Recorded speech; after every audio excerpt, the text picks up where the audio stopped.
good morning, good afternoon, good evening. Welcome back to another Whiskey and Insurance podcast. I'll let you have it that time. You did. I was looking at you. Well, I'm gonna do it. Perfect. As Well, you guys probably see, we have a guest. we do have a guest. Absolutely. I have the honors of introducing this guest. This is Jason Satchel. Yeah. And I had an awesome experience. So I went to Rutgers University, and I was emphasis in finance and economics was my degree and whatnot. Great school. Got a lot of great relationships with professors, with students, you name it, in the business world. And I had a nice upper level division finance class. I don't remember what it was called, but it was a night class, Tuesday night from about 6 to 9 o'clock at night. And I got an entire semester with Jason. I got to learn a lot of different things from net present values to you name it in finance, all types of equations that I had to memorize in that, which was a lot of fun. And I had a very high level of interest in stocks and figuring out different things from that aspect. So the question is, though, did you remember anything? Exactly. I will say in my job, from a sales perspective and insurance, I don't use it every day. Yeah. So that's probably a big challenge. But Jason has been, if you go on and look at his LinkedIn, we'll post that stuff in the information under our YouTube in the notes and whatnot. But he's been a decade of experience at Ivy Investments. He's been a professor at Rutgers University. He currently is a professor at Northwest Missouri State. And he teaches everything when it comes to this guy comes from Missouri Western. Yeah. A little rival. Absolutely. But he's got a lot of cool things to talk about: corporate strategy. We're going to talk about education. We're going to talk about consulting. All you name it when it comes to finance and everything involved with finance, which we've talked about this. I told you guys what another professor of mine said, and he said, Professor Stellern, money, money, money makes the world go round. So we're gonna get into it, baby. I know that since we have Jason on here, I'm really excited about this. He said he had a surprise for us, And boy, and he does brought us a nice whiskey to go ahead and try. So, Jason, without further ado, from a introduction and everything, I'm going to let you just go ahead and jump right into the deep end of this. Gotcha. whiskey. So what do we got here? So in education, I think the thing that you have to do is make it topical and relate it to people in the current environment. So I made that mistake when I first started teaching, that I was using things that were way out of date. All right. You get into the conversation of Enron or WorldCom, companies that have gone away. But the problem is, how long ago was that? 2001. Yep. So how old are students right now that I'm teaching? They have no conception of that. Even talking about the great financial crisis, they were 12 years old. They were 9 years old. It doesn't work for that. So you have to keep things in the present time, right? And so we're going to talk about education, which is why we're being topical, but also investing. So in investing, and when you value securities, it's an ever-evolving world, right? Information is constantly coming in, and people are changing their beliefs and ideas of what's going to happen in the future, right? So when you look at an investment such as a stock like Apple, that is looking at all of its future value and discounting that back to the present value. Okay. So right now, topical wise, we have a Congress that was almost shut down. All right. We almost shut down our government, which is going to impact security prices in the world and everything like that. And also we had, for the first time, a House Speaker that was removed. Never happened before. So we have this dysfunctional Congress right now, and obviously that's impacting everything in our world currently because of that. For sure. Right? So I brought in a whiskey called the Representative. I love that. Right? So this company, Proof and Wood, they're out of Connecticut. They are a non-distillery producer. So they source their whiskey from different distilleries. Right? So this one is an MGP product. So obviously we probably all know MGP is out of Atchison, and then they have their distillery in Lawrenceburg, Indiana. And so they source it, they bottle it in Bardstown, Kentucky, and then they ship it off, right? So this one's aged 2 congressional terms. One House congressional term is 2 years. So this is a 4-year-old bourbon whiskey. It is MGP's low rye. So their low rye is a 21%, their high rye is a 36%. Okay. And so this is the low rye. So you're probably not going to have as much spicy notes on this one. It's probably their higher rye one. They do have a completely rye one, but I went with this one because of it. And so it's a little high proof. It's I like stuff in the 110 to 120 range. Dangerous, Love right? that. we like that. So, I wonder how this will hit us compared to horse soldier that we did on our first episode. I'm already thinking. So excited. that's what I'm thinking about I'm already too. thinking. yeah, and so I'm really interested how Talbot's going to open this up. I know this is already. We'll work on it. It's got wax on the top, so it'll be it might take a little bit minute here. But Maybe, Talbot always does the honors of pouring and opening our bottles of whiskey. Yes. I tried one time and I gave up and gave it to him, and it took a little bit too long. Yeah. So what we will do is this is a perfect time to go ahead to our sponsor, Apollo Insurance Group, for allowing us to have a space Thank and you. everything else that we have here. So we'll take a break for Apollo. Thank you. We want to shout out our sponsor, Apollo Insurance Group. They are one of the largest health insurance brokerages out of the Midwest. They specialize in health, life, dental, vision, a lot of the things you need in regards to insurance they have. So they typically save their clients a lot of money in regards to their premium. So if you don't have someone that's helping you or aiding you through this process or this chaotic world of health insurance, please reach out to them. They fight for you, they specialize in what they do, and they're great at their job. Well, we got the bottle open. Yeah. Yeah, we did. We'll that talk about took that about later. 10 minutes. Yeah. That was some That hard wax was tough. Yeah. So Yeah. that was- yeah. Oh. You did it too, Dude, fast. it was. There we There go. I didn't expect it on. to come out that easy. Yeah. You did kind of pull and it just popped. Yeah. So That's good. oh wow. I'm excited good. for this. Okay. So tell me a little bit about how you came or stumbled upon this bottle. Yeah, so I mean, I think all of us when we start off drinking whiskey is always in college, right? And Yeah. you get that Jack Daniels and Crown Royal. Yeah. And it's a Jack and Coke. And it's not a good experience, right? And you basically then kind of are going to have to evolve from there and take your steps and stuff. And so I'd recently purchased a new house at the time. It was 2008 Okay. that I got into the whiskey business of really trying to be a connoisseur and trying to kind of get into this. And I went over to Lucas Liquor on State Line over off in Leawood. And I was like, I'm going to find something. I just celebrate this new house. I'm going to go ahead, have something where I can come home from work, sit down, have a glass and just relax, right? I just had my daughter, first child at the time, and I was like, I just probably need something, just chill out. Gonna be like my old man, right? Come home, sit in that rocking chair, have a drink, and the next thing you know, the news is on and you're passed out, right? So I bought the it was an 18-year-old Jefferson's Presidential Select, and it wasn't the most expensive thing there. It wasn't the cheapest by any means at the time, and we'll talk about the price here in a second on that. But got it home. Jefferson's, everybody sees that on the stores now. They're Jefferson's Ocean, and they've got their Jefferson Small Batch. But at the time, they were just doing sourcing, similar to what we're going to have today. It was starting off as a sourced business back at the time, and they went ahead and had sourced it from the old Stitzel Weller distillery. And the Stitzel Weller was where Pappy Van Winkle had been produced until that distillery had shut down. So more or less, it was basically old Pappy Van Winkle that they had sourced and bottled as their own. Gotcha. So 18-year-old and basically like Pappy Van Winkle at the time. Yep. And got it home, opened it up, tried it. I was like, oh my gosh, this is great. This is way better. This is way better than the scotch my dad's drinking. Way better than the Jack Daniels.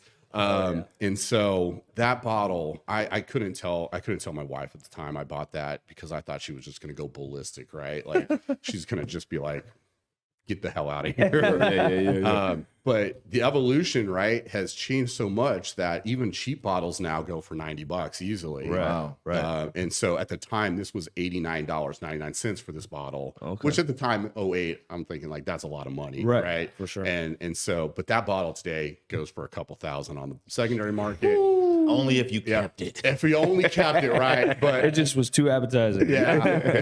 I've gone through some bottles in my lifetime that I look back and I'm like, man, that was, my gut's worth a lot of money. At this point. That's awesome. Well, nice. This is 116 proof. Whoa.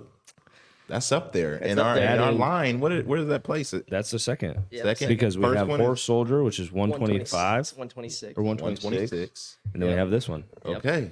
All right. And I was looking up this online because I've got all the flavors over here, so I'll be curious what you guys say because I won't guess any. But there's quite a bit, There's a lot in it. a lot in this. Have you had this? And No. Oh wow. Oh, okay, I like that. Okay. but there's a lot of flavors in the comparison that says people also view this other whiskey. Can you guess? Horse soldier. Horse Soldier.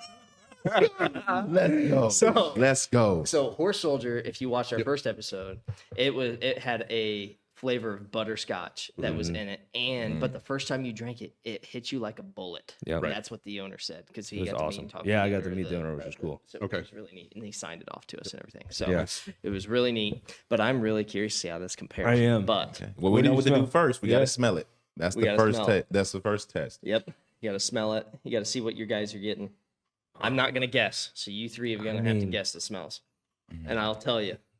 Okay, I got to guess. Okay. I got to guess. Okay. Vanilla. I knew you guys said that. Vanilla's in there. Yep. Vanilla. That's standard. So Yeah.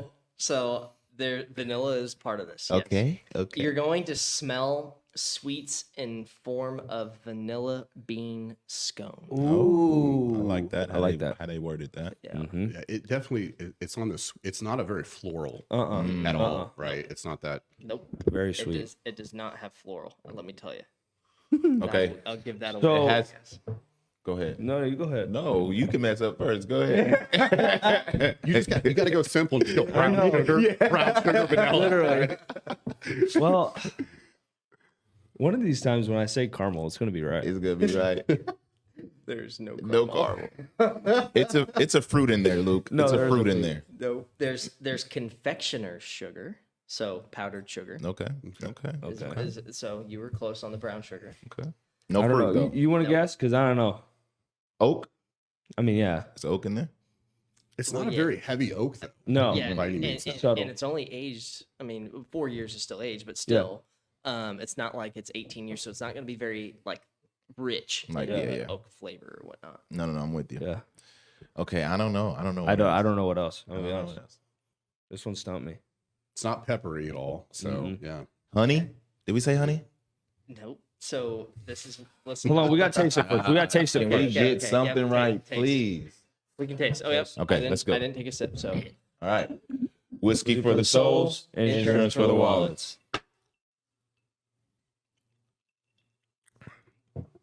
Wow. I'm gonna be honest. For 116 proof, that is damn smooth. yes, It is. It sure is. That is good. Yes, it is. That is good. That's a great bottle. Wow. What do you think the price is? Ooh. Let's see. I can't say because I'm looking at it. Yeah, don't. Okay, I'm gonna go with See, here's I'll the put it thing in though. my Here's the bid. thing though. It could go one of two it ways. could. I don't know. That's I'm gonna say between 80 to 90. It's the price range that I'm giving. Okay. I guess I'll go on the lower end. I guess I'll go 40 to 50. Okay. All right. So yeah, $44.99. That's your boy right there. But See, if it tastes like this, And then Literally. online, if you get it at allstarwine.com, they're a little bit more expensive, $64.90. okay, so it pushes Yeah. it up a little bit. Party time liquors. And Yeah. Party time. So, like Damn, that. 44. That's a That's not very bad. good bottle Yeah. for that price. yeah, that is awesome. Well, that just goes back to what you said. I mean, you bought Jefferson, it was $88 back in 2008 or whatever. Yeah. And now Gosh, you this get is bottles like just, this. This is really good. you know what I'm going to do? I'm going to have to be pouring myself a second glass. Oh gosh. Oh Slow Lord. down. Slow down. So this is good. This Yeah. one this is up there with Remus and that last one we did. Mm-hmm. So Angel's Envy. Angel Envy was really good. Angels Envy Yes. was good. Which did you guys do, the finished rye or the regular? Regular. I think it was regular. regular. They're actually sold out of the finished rye okay. when I went there.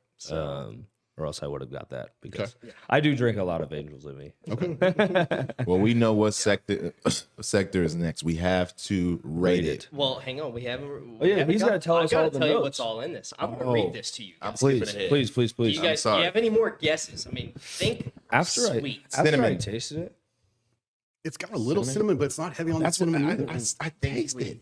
It's pretty well balanced. I'm gonna, You want me to read this off? No, I'll read it wait, off. wait. it tastes. There's no fruit. Sweet.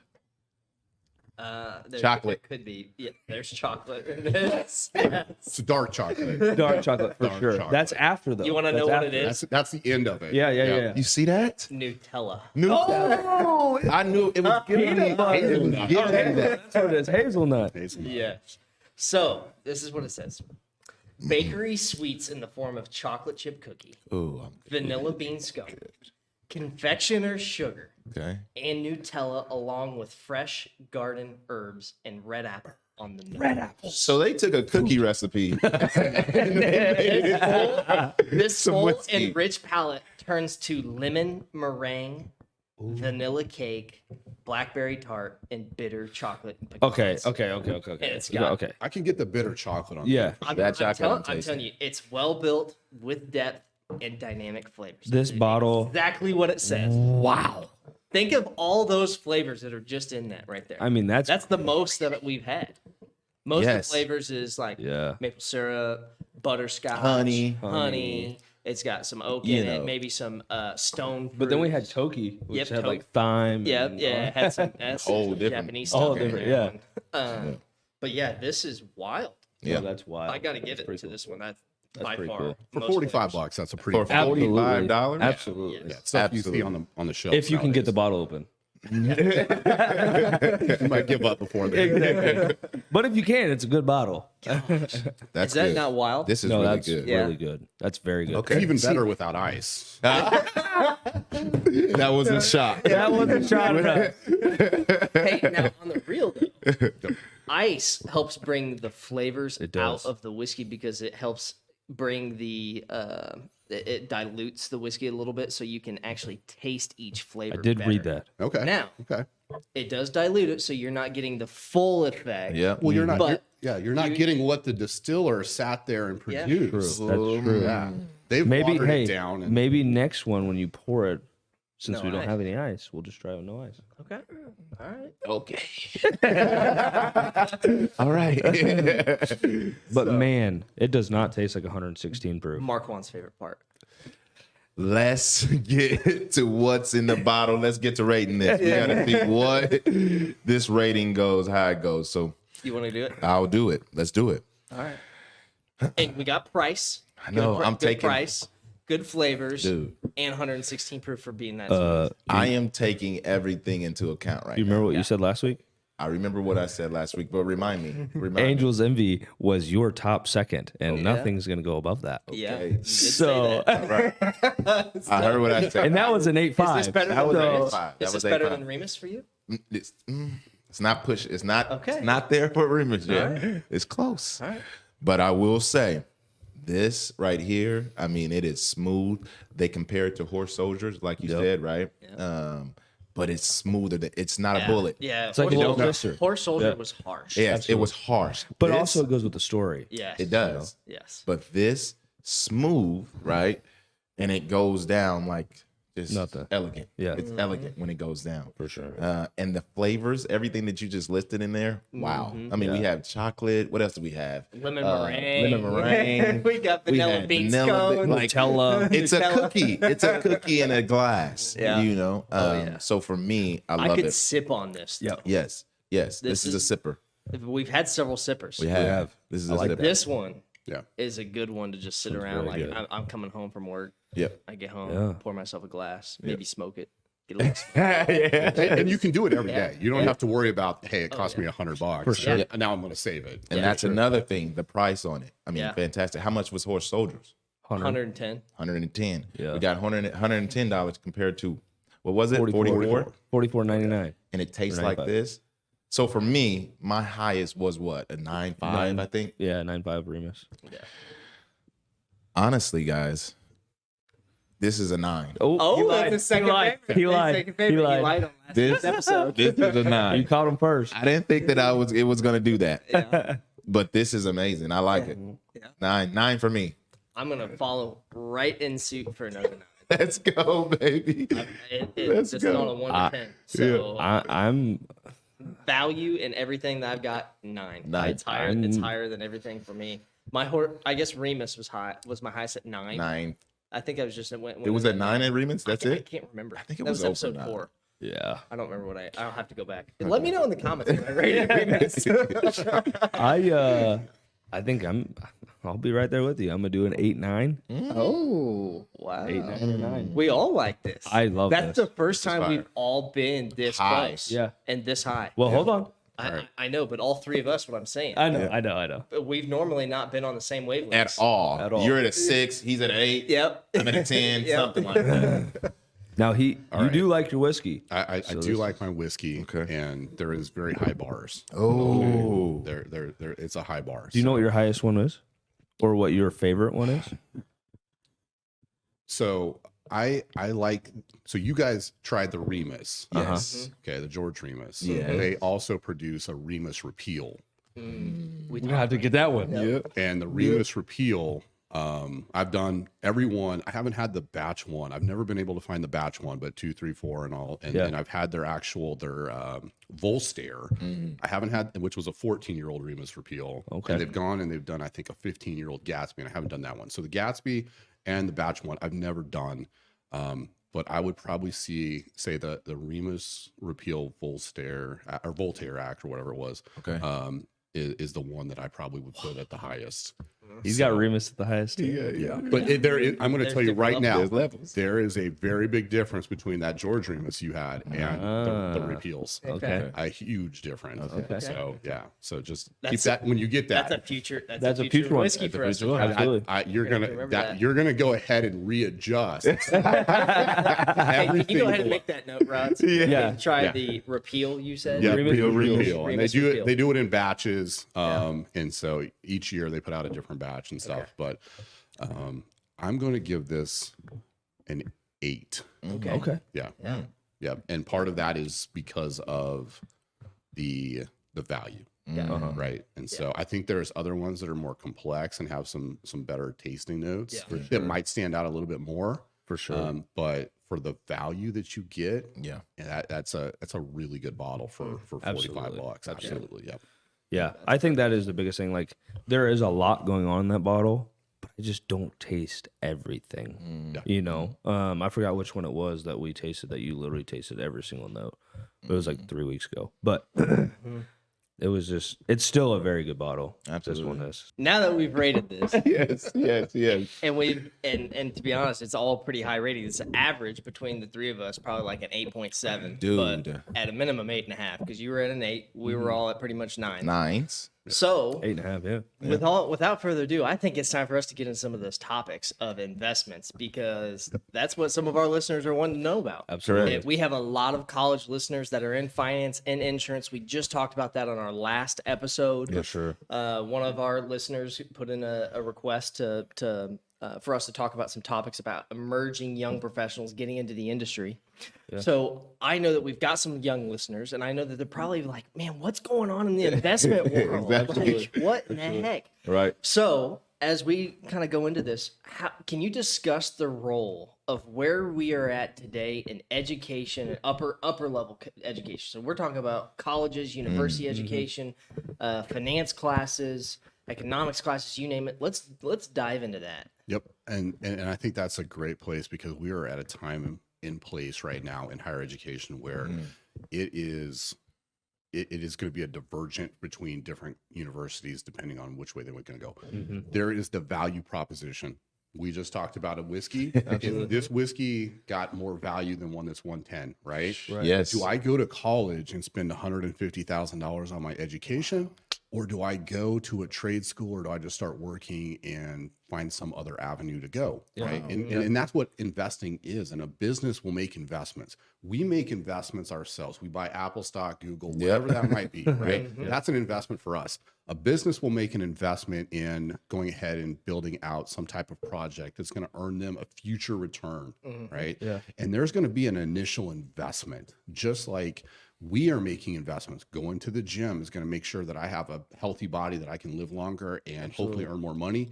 But education's an investment also, just like a business makes that. So it's a cash outflow right from the beginning. I'm taking the next 4 years.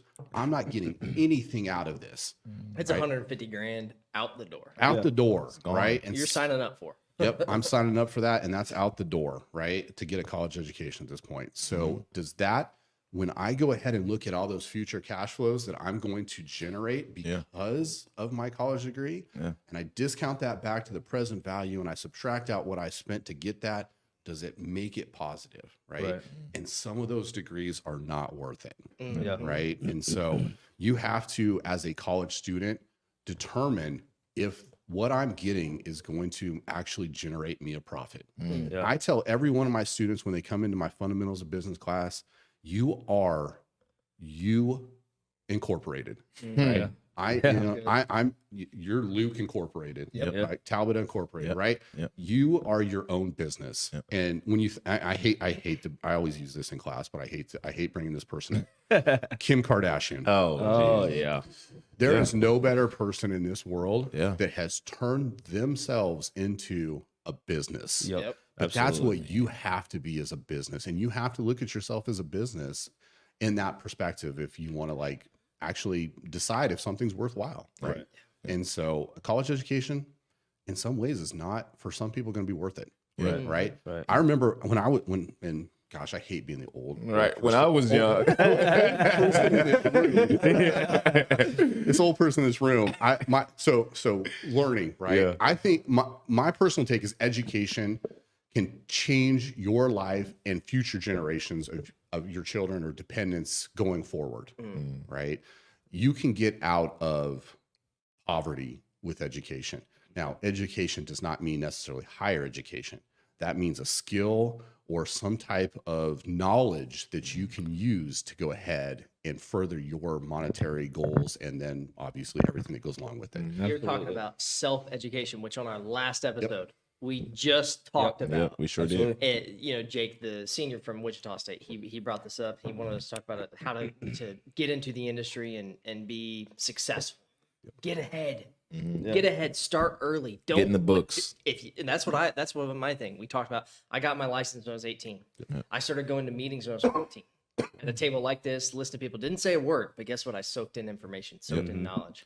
And now I use that knowledge to this day, because now even though I've had a license for almost a decade and I've been doing insurance sales for almost a decade, I have more than a decade of experience just simply because I was around it and I soaked it in. I was like a fly on the wall in those meetings. And I was the weird 14-year-old kid. Dad, I'm going to the meeting today. I got a late start at high school.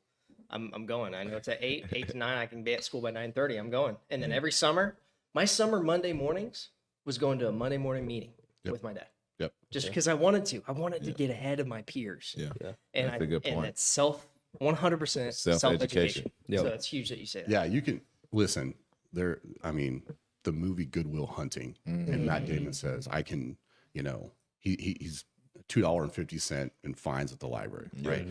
We are in a era where there is so much information available freely. You can get on YouTube and you can learn anything without having to pay for it. Absolutely. Now, that being said, there are certain things that, having that degree that shows an employer that you might have a minimum competency in something does probably count for something.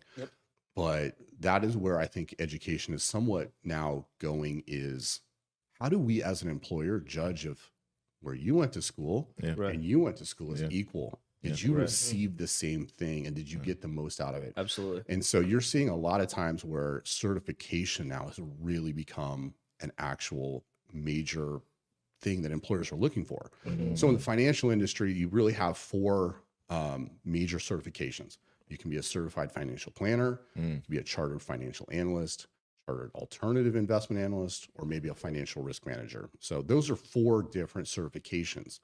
And so for me, for my students, they're at a school, and listen, you're going to get a wide variety no matter where you go to school of professors and what you get out of it.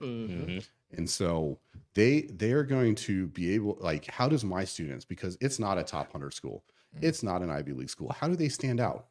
Right? Most employers, like if I'm an employer, I might go ahead and just on a lazy side, when I'm screening applications, I might say, hey, if they're not at a top 50 like public university, I'm just going to go ahead and push them off to the side. Absolutely. And think about how many finance and business students those universities go ahead and put out every single year.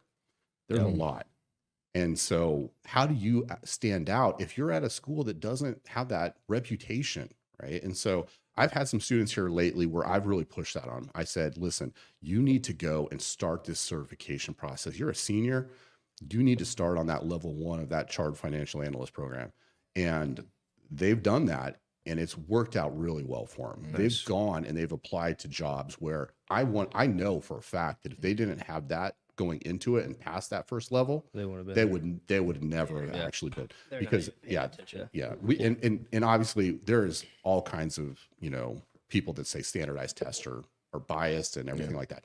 And they probably in some ways are, right? Yeah, there's bias in everything we have in life, unfortunately. Right. But there you can go ahead and teach too and learn that material if you want to. Yeah. And so that does stand out. So One question I do have for you is, do you think that we're merging back into that lane? Back in the day, I hear my grandparents talk about it all the time, get your trade and get your certification. And that used to be the norm back in the day. Do you think now, so it's more merging back into that rather than go to college, get a degree, etc.? Do you think the scale is going to wait out a little bit? Yeah. And so that's where I kind of was going to start with that one. So my grandparents, on my dad's side, my dad's a medical doctor, and his parents were poor. Okay. They were poverty, right? And they lived in a really bad neighborhood here in Kansas City. And my grandma had probably, I think she dropped out in maybe like 10th grade or something like that. My grandpa earned his knowledge in the military and became an airplane mechanic. Okay. And so they really pushed education because they had a skill at the time, but it wasn't, or they didn't have a lot of education. Yeah. They did have kind of a skill in the mechanic area, but they were like, we want you to go to school. So they pushed their kids, like my dad being the oldest. It was kind of a little biased in this, but you're the oldest. You're going to be the one. Yeah. So they put him through Catholic school. He went through like Rockhurst High School, Rockhurst University, and then medical school and stuff like that. Nice. So they really pushed, and so that worked out, right? And so my dad saw that education for him changed his future, right? So when I was getting out of high school, I really kind of was looking at two things. I was like, I want to maybe fly airplanes for a living, or I had a lot of friends that were like, I'm going to be lineman. Okay. I'm going to go climb poles and be a lineman, right? Okay. Right. And my dad was like, oh no. My son's not going to be a lineman. What the hell are you thinking, right? Like that's, and he was like, and at the time, to be a lineman, it was a 9-month course at a local community college, and I believe it was $3,000 to go ahead and be, go through the program and stuff. My dad was like, I'm going to put you in contact with, whoever, this guy that he worked, he knew and stuff. And he's like, I lived in a small town in North Dakota. Winters were brutal. Yeah. And he was like, I want you to ask him if he thinks the $20 an hour he makes is worth getting up in the middle of the night in the middle of a blizzard and going out there and stuff like that. Right. You want to be inside and, a desk job, or something like that. And but you now look at it, and I looked up before I came in here today, journeyman linemen make $50 an hour right now. That's a lot of money. That's and think about what it costs to get into that. Absolutely. $3,000. So what is the average salary of a student coming out right now with 150 grand? 40. Yeah. 45? 35, maybe. Probably about 45. Yeah. I think that's about what our average student is. Now you get in some of those bigger higher education. Exactly. That's more. Yeah, but for the most part, the smaller, universities like Missouri Western, Northwest, Central Missouri, you're probably business, 45 grand. I can't tell you how many students I've interviewed, and they want to make 80, 90, 100 grand. Oh, yeah. Coming out. Yeah. And I'm like,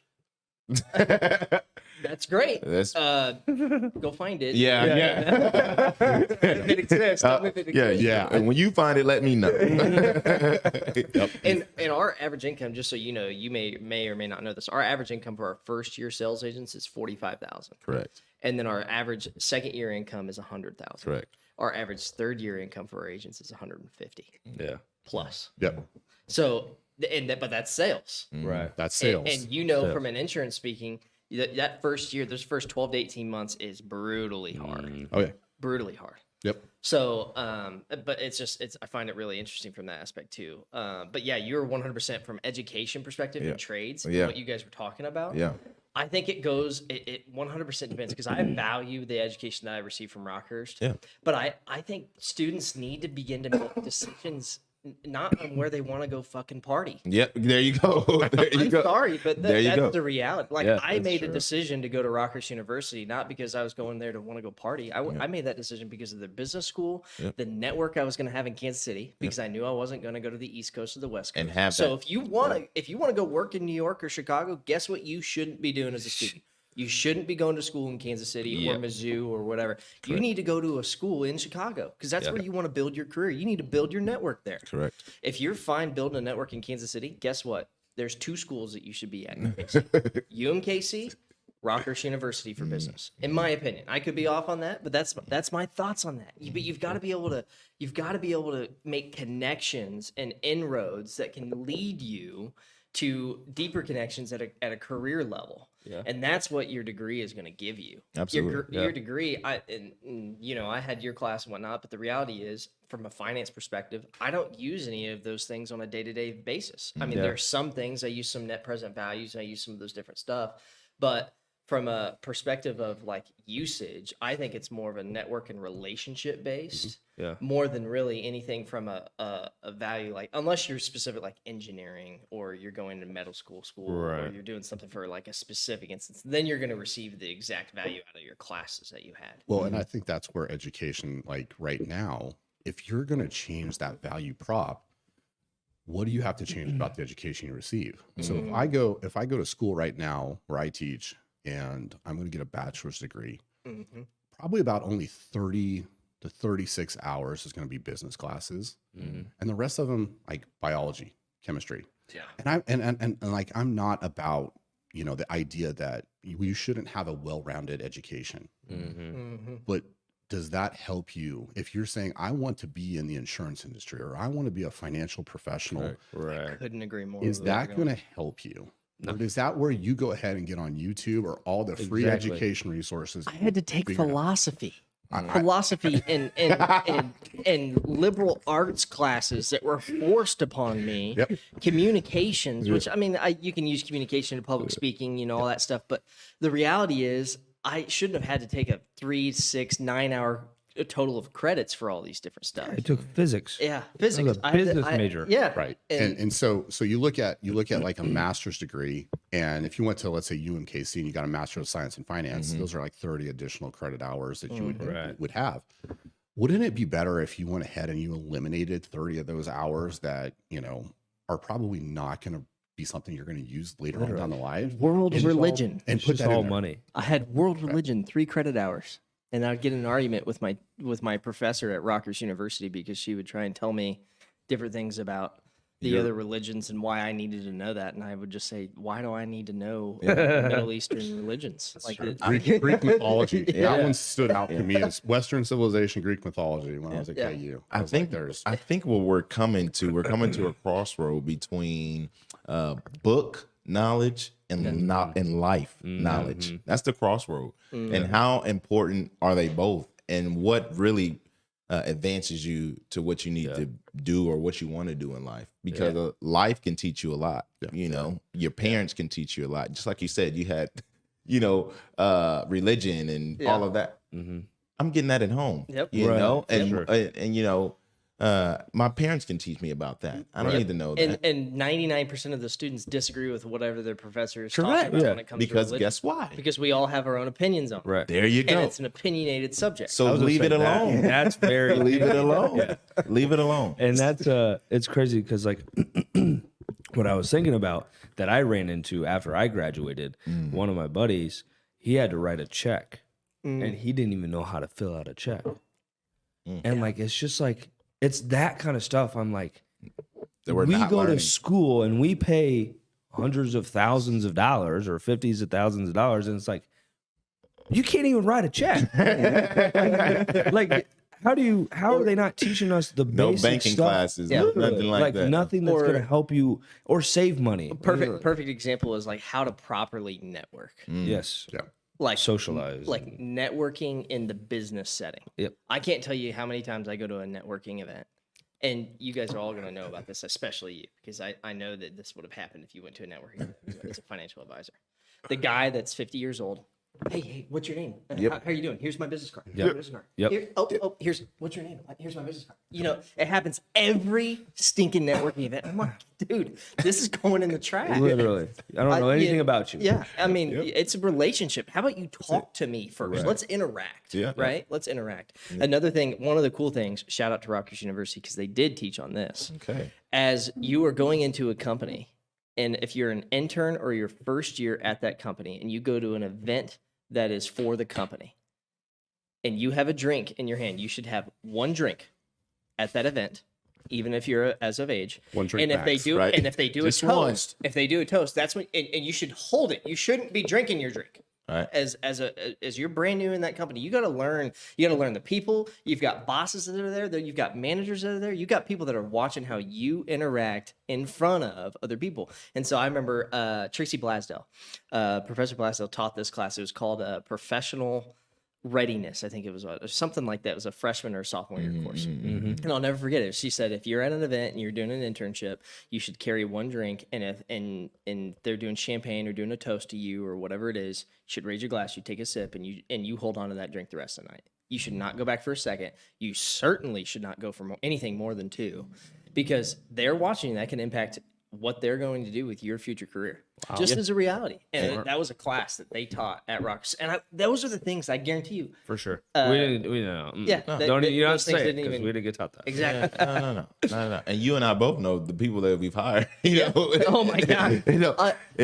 Sometimes they don't operate like that. I'll share a quick story. If this person is listening, he'll probably get a kick out of it, honestly. Yeah, he'll laugh. But- he'll laugh. First year guy that we hired. He just started in November. We're doing our Christmas party, which is about December 18th. So we're 45 days. Uh-oh. 45 I can already days. see where this is going. Yeah. Do I know this person? Yes, you do. Yes, you do. He's sitting right next to me at the Christmas party. He brings his girlfriend. His girlfriend was 100% embarrassed, was drinking whiskey the whole night. And we're going over our award ceremony at the dinner. Awards. This guy's head is slumped. Like, hold on one second. I'm his boss, sitting Like right this. next to him. Like He this, is right? like this, Yep. slumped. And one of the managers was speaking and going over the awards. And I kid you not, his comment was, he raises his head, well, this guy just fucking shut up already. And I was like, I was baffled. I'm like, dude, you're 45 days in the job. You already have embarrassed yourself. He probably doesn't even remember he said it because he was so gone. I mean, he was slumped at the table. So gone. He didn't even know what he was saying. He had to be carried out by his girlfriend. His girlfriend was 100% embarrassed. And those Poor girl. things you can't do when you're in a career. That's a lasting impact for the rest of your career. Yes. That always follows you. Yeah, it's a podcast. Exactly. I'm not sharing names, but anybody that was here will know who I'm I have an idea. But shout out to him. Shout out to him. I got a good relationship with him. He'll probably he's a laugh. good but guy. He's a good guy. He's okay. But I have to share that because that's something that you shouldn't do Yeah. at a company event. Yeah. So Definitely not. so we go into transformative education, upper level education. Yep. We're talking about where we should be going with this. So, in your opinion, how are colleges going to either distinguish themselves as? I mean, I think we've kind of shared some of those thoughts, but how do they move forward from this? Because there's clearly a problem, right? All right. So in business, can you be good at everything? No. No, absolutely not. And what do colleges try to do? Try to be. Try to have everything. Yeah. Right. We have a major for everything, and at some point in time, from a budgetary standpoint, from from an individual standpoint, you have to become a little bit more specialized. You as an insurance company, you specialize in a particular type of insurance. Yep. Yeah. Right. Other companies, they do that. They find a niche, they specialize. There's very few companies that can go ahead and be conglomerates, and we're finding that conglomerates just don't work that well anyway in business. Yeah. All right. So colleges are going to have to go ahead and pare back stuff. Maybe you're a college that's really good at business and education. For sure. Maybe you're a college that's really good at science and technology. And the problem is we've seen some colleges start to pare back. So if you think back here, not too long ago, West Virginia University started laying off a lot of people. And from a budgetary standpoint, I think what people don't realize is over the last 20 years, states have stopped subsidizing higher education. All right. So 20 years ago, Northwest Missouri State University, 70% of the budget came from the state. 30% came from tuition. Okay. Now that has now switched. It is now 30, exactly the opposite. 30%. And we expect that over the next 20 years, that is going to go down to zero.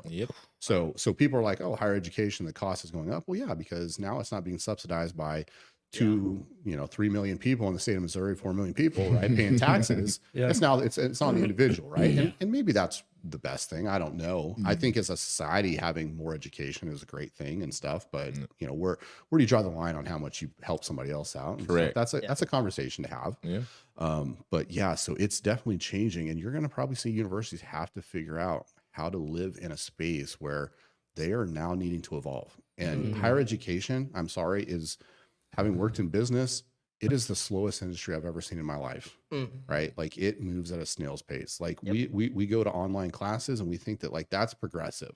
No, that is not progressive. Like, you throwing me on a webcam in my my living room, home office, recording the lectures, like all of a sudden some kind of innovative thing. No. Well, to give you an idea on that point, I don't mean to cut you off, but you and I wouldn't have connected the way that we did if we weren't in person.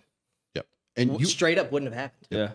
And I'll be the first to say it. I went through COVID in college, and literally, I was in classes that I didn't think I had to be in. I'm so glad I got through that before COVID. Well, and that was the thing. I literally would turn on the Zoom, turn around, and play Call of Duty. You'd game. I wouldn't even listen. And then we would take a test, and I would just use Quizlet or whatever and pass the test. You know what I mean? And that's bad to say, but so that's networking. That's building relationships right there.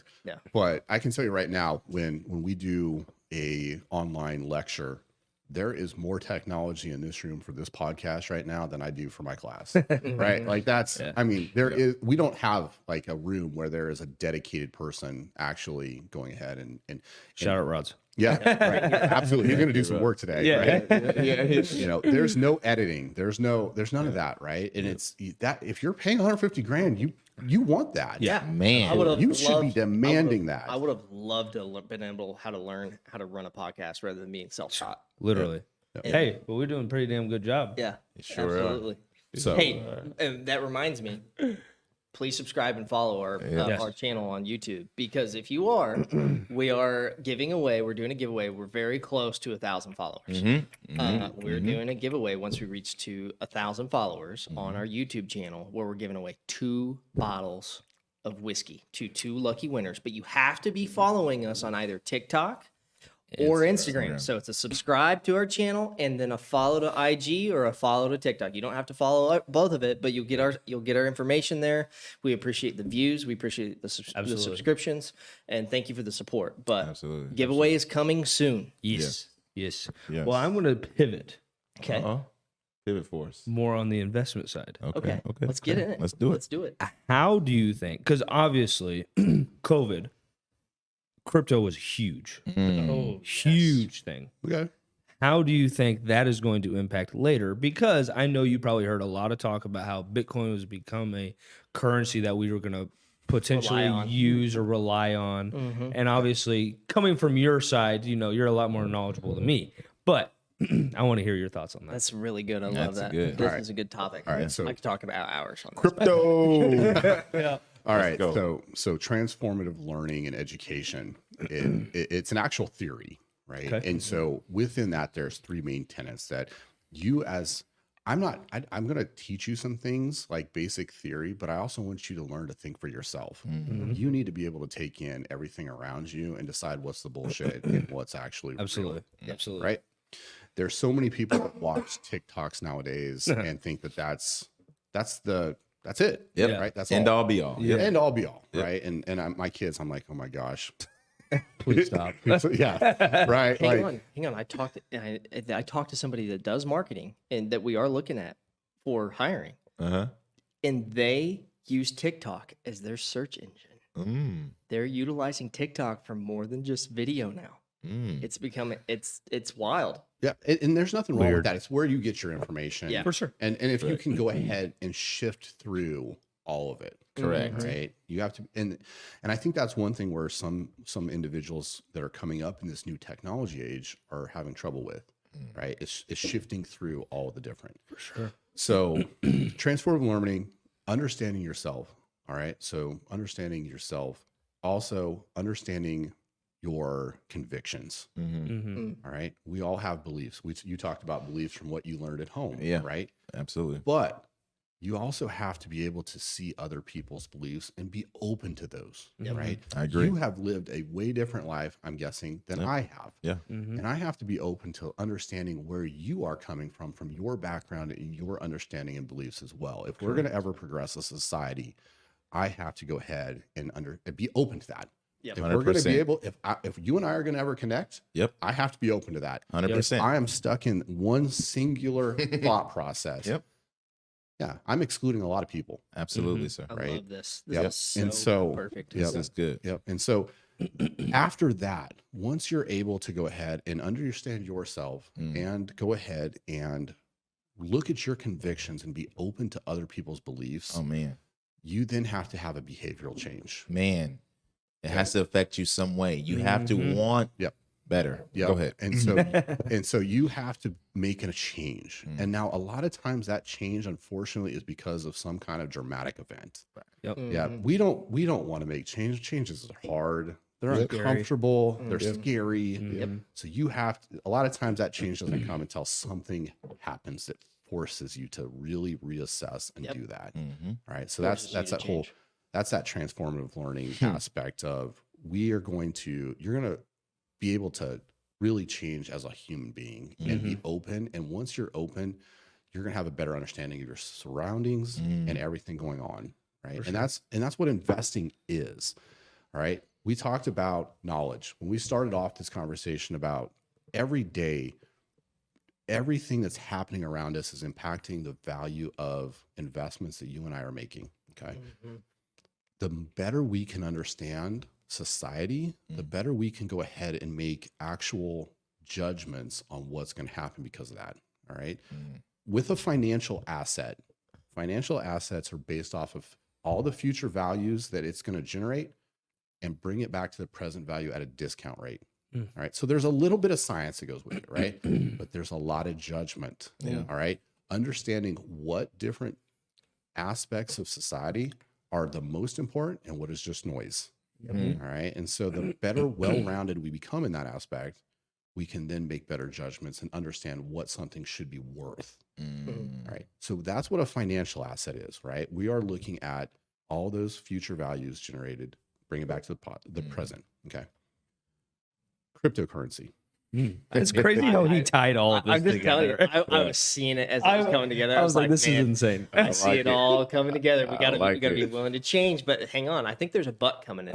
There is. I think. We'll see. Cryptocurrency. I could be wrong. though. Cryptocurrency. Cryptocurrency is not a financial asset. Cryptocurrency is a commodity. Oh, Right. A hot one. a hot one. All right. So cryptocurrency is a commodity, and a commodity is not valued based off of future potential returns and gains like a financial asset. Okay. A commodity is what the supply and demand at the current time is worth. Mm-hmm. And that's why you see cryptocurrency have such volatility, right? Got it. So, with that being said, Crypto's either good or it's bad. my personal opinion is that it is not something that is going to be a currency that we use on a daily basis. Got it. With the given context of what we have around it. I think there's great aspects to cryptography and the cryptocurrency with smart contracts. I think there's fantastic things that we can bring about that. But let's use your company, Apollo, right now. Yep. When you go ahead and do business, what what do you accept as payment? That's true. Yeah, let's talk Dollars. about it. Dollars. Credit Okay. cards, bank information. Okay. If somebody came to you and said, all right, I want to sign up, but I want to pay you in yen. Not happening. Why not? We don't. It's value We'd different. have to transform to currency. We'd have to do an exchange. I'd have to know what the yen's trading for. I mean, Exactly. I could, but it's a whole nother. It's value different. Well, what I will say is, technically speaking, Apollo doesn't accept payments. We only make Look, payments he's breaking to it down to now. the insurance carriers. So we don't. So like, if you were to buy a policy through us, we'll collect your payment information, but we supply it to the carrier. Okay. And so, because we're the middleman, we're a brokerage. Okay. But we do have some products.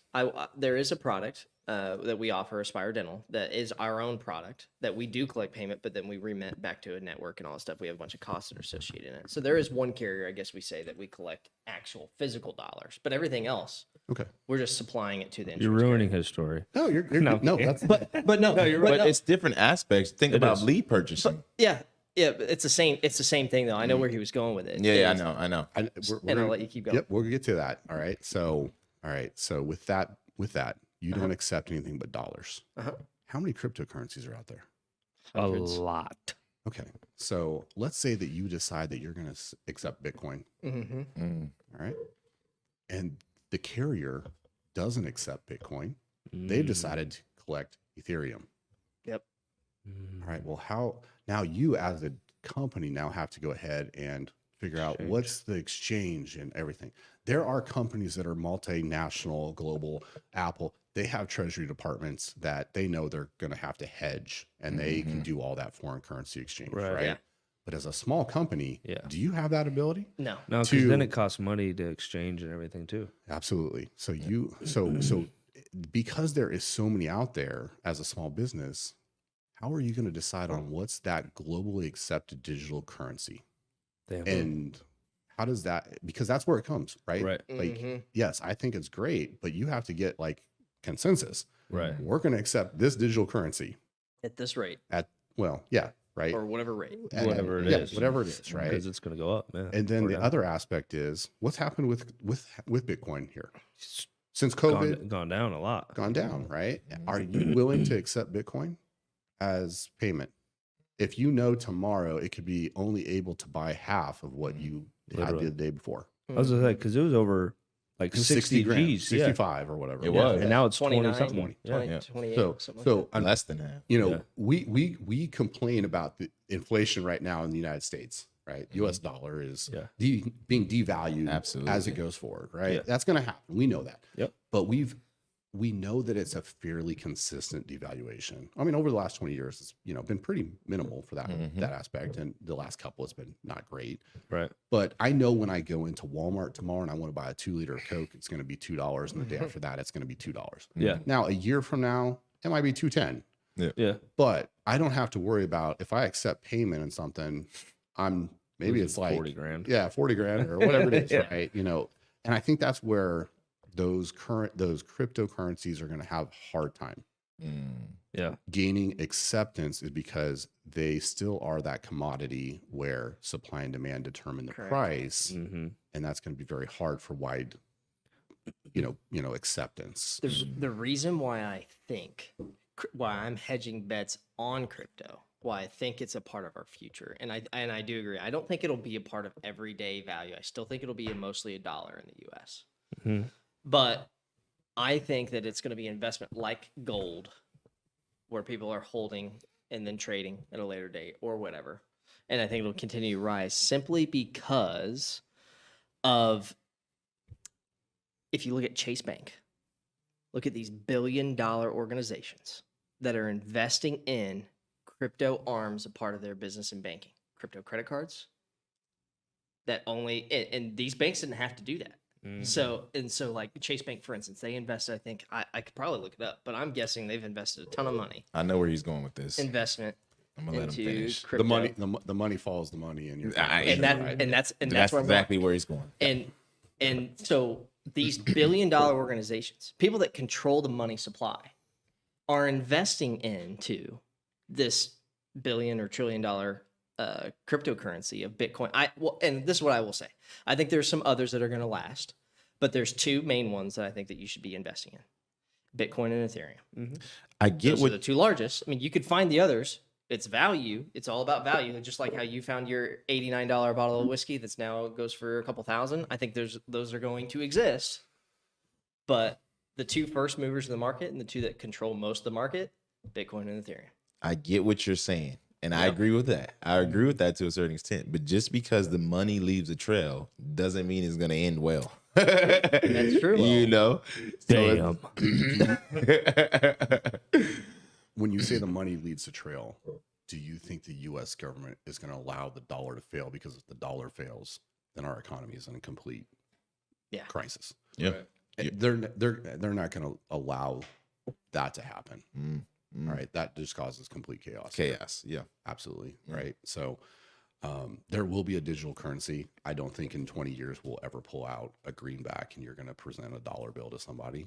It'll all be all digital, but it'll be US dollar digital, which they're going to go to. And that's already the process. But I don't think that that's going to, Bitcoin's going to overtake that as the payment system by any means. So This is my answer. So this is why I think cryptocurrency is here to stay. One company, JP Morgan Chase Bank, last year invested $12 billion with a B, $12 billion into technology, and they're doing that per year just for cryptocurrencies. $12 billion is not a lot of money. Yeah, but In the context of the global society. But this is one organization. This isn't any of the other banks. This isn't anything else. This is one organization investing $12 billion into cryptocurrency. I don't think cryptocurrency is going away by any means. It's not going anywhere. It'll continue on going forward. But will it be the primary source? It's not going to. Yeah. No, I don't think that it's. I think, and you have a lot of people that are out there that says, okay, it's going to be worth $1 million in 20 years. Yeah. Well, how did you come up with that value? Because we just talked about it's a commodity based off supply and demand in the current time. Yeah. It's not a future. I can't project out, supply and demand 20 years from now and discount that back like a financial asset. It's what it is right now. Yeah. Oil. Yeah.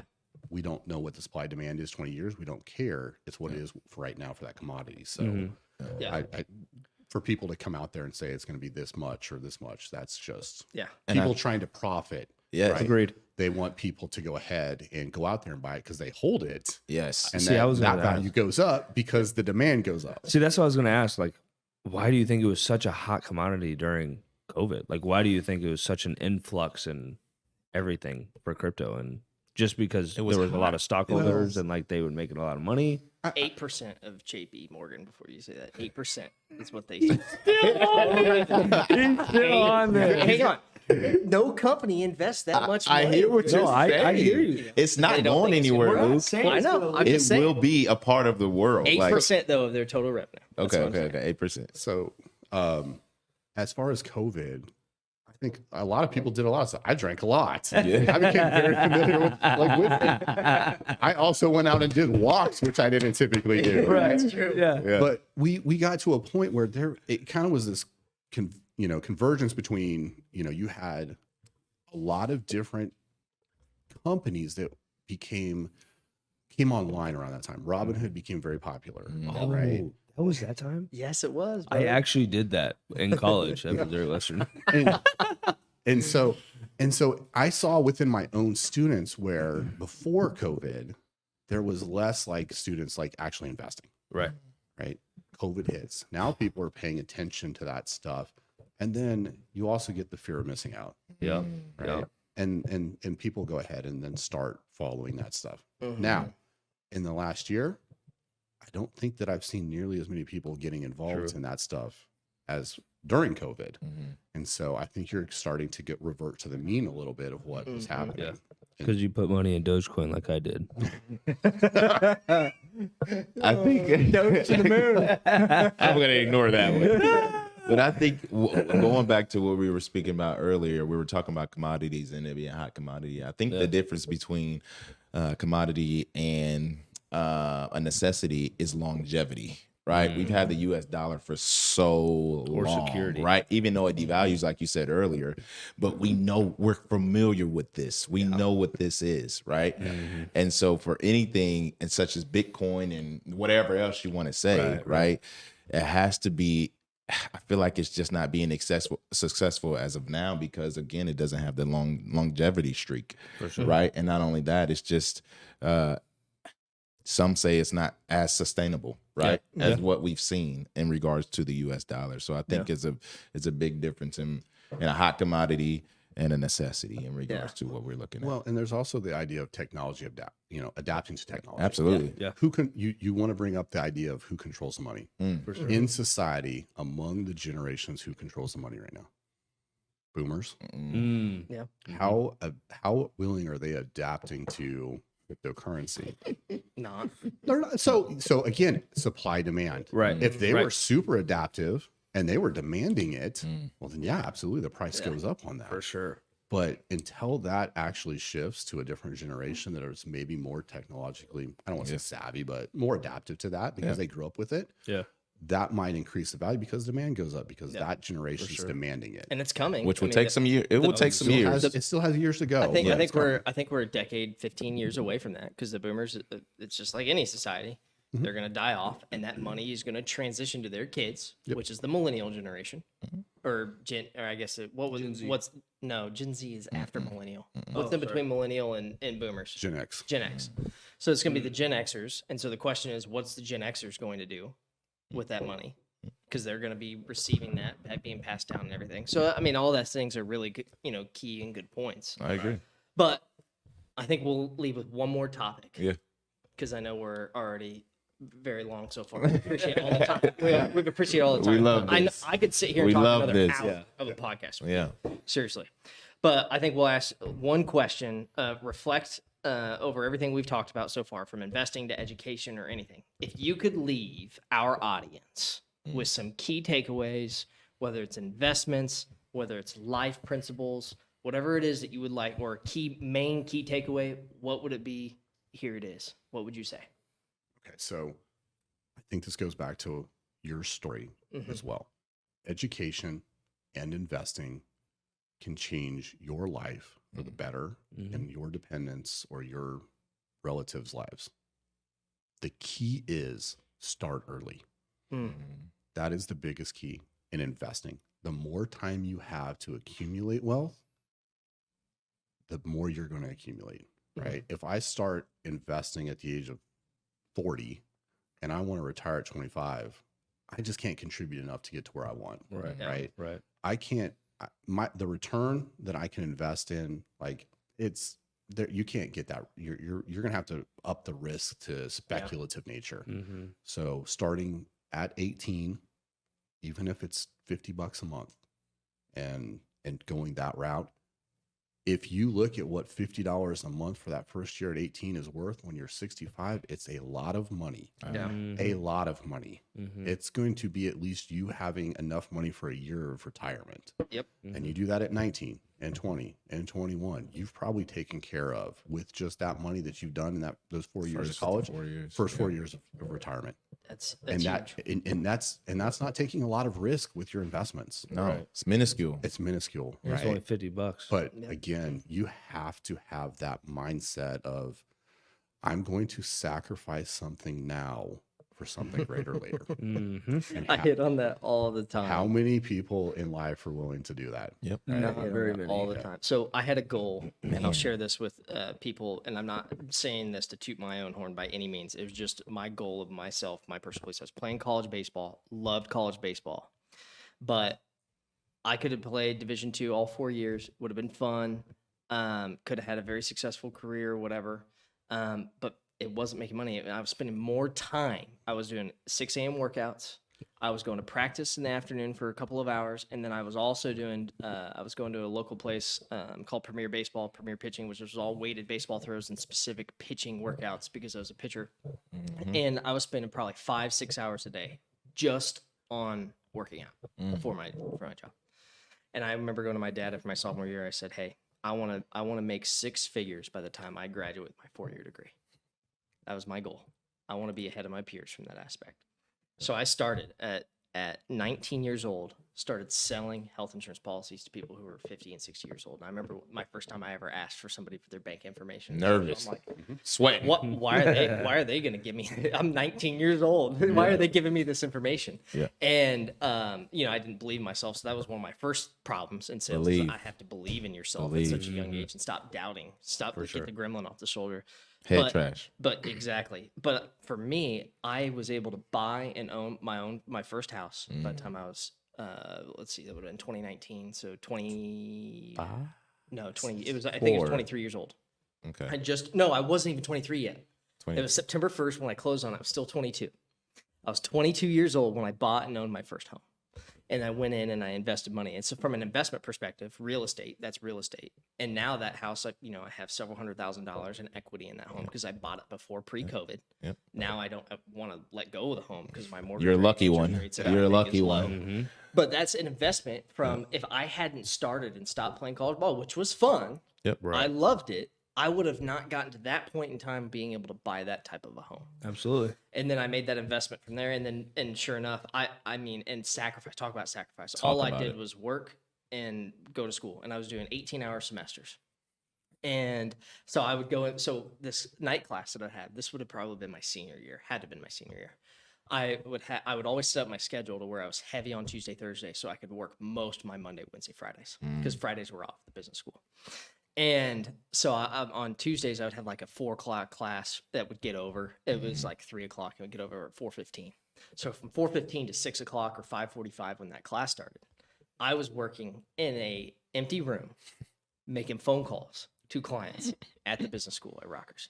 And I took sacrifice to do that. And it was all because I was investing in my future because I wanted to be ahead. I had this goal. I had this target, 6 figures by the time I graduated, which I achieved. And I don't say that to my own horn. I'm sharing that because if you want to get ahead in life, you want to invest in your future, you want to have more dollars to invest so that, hey, if you wanted to retire 10 years earlier or 20 years earlier or 5 years earlier or whatever the case may be, the sooner you can start in life, the more blessed you're going to be and the more well off you're going to be because it's all about time. Absolutely.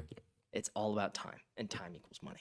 Absolutely. Yep. I don't know if I could summarize that any better. No, that's perfect. So I mean, I see a lot of students come in and, I'm like, hey, you probably saw me in a suit half of my classes if you would have remembered. you were probably the one person that was very talkative. I remember you, and there was one other student that had already picked up their real estate license.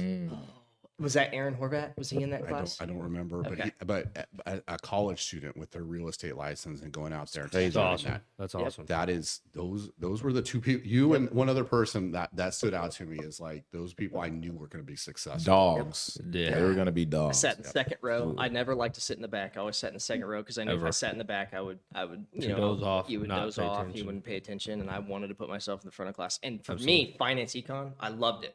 Like I was enthralled with You're it. just Like a number freak. I know it's weird. I'm weird with that. I'm sorry. Sorry for the listeners. I like this stuff. I'm a junkie over it, I guess. It's good. But good. one, I can't appreciate you enough for being able to come on. Thanks for sending me a was message. fantastic. Yeah. Thanks for sending me a message saying that you would love to drink whiskey with us. Keep supporting us. We love Appreciate drinking that. whiskey. And we have plans for 100 episodes. So this is what I'll say. This won't be your only time on our podcast. No, If you- sir. So For sure. we got to have you We'll back. step it up. On Yeah, the back. yeah. We'll step this up. Happy Van Winkle. Hopefully, we reach 50 episodes and we've got a lot more followers. We can come on. We can get even into deeper dive of finance, and personal finance, and how all that kind of stuff. But Absolutely. thank you so much. We appreciate all the valuable insights you provided with us. One more cheers for everybody to go. do And you want to lead this one, Talbot? Sure. Let's All go. right. Whiskey, Whiskey for the souls, insurance for the wallets. Thank you so much, guys. Until next time.